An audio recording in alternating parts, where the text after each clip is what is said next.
Grid Pix is a logic picture puzzle in which you reveal an image by filling squares in a grid using the clue numbers provided. The number above and to the left of the grid indicate how many sequential squares are in that column or row, with at least one empty square between each sequence.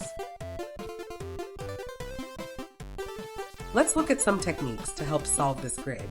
If we look at the third row of this grid, we can see the clue number is 5. As this grid is only 5 squares wide, all of this row must be made up of solid squares.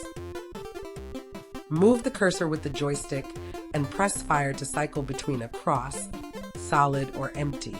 Holding fire while setting a square and then moving the cursor sets the square you move to in the same style.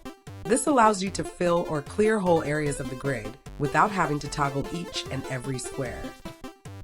To help solve a grid, it's essential you mark squares, which you know can't possibly be solid with a cross. Now we filled that third row, we can see that some squares in the rightmost column can be solid because its clue is 2. With those crosses in place, we can identify a couple of more solid squares. The top row has a clue of 3. There are only 2 places in this row where a sequence of 3 can fit.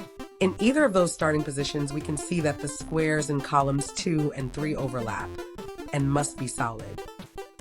The 2 squares we have just added are at the top of the grid.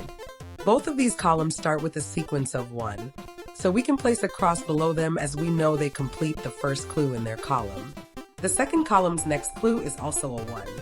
This means Wes can place crosses around the second solid square in that column. We've already solved the 1 clue in the third column. We can see that the next sequence for the 3 clue starts with the solid square below the cross. The 2 remaining empty squares below that must also be a part of the 3 clue.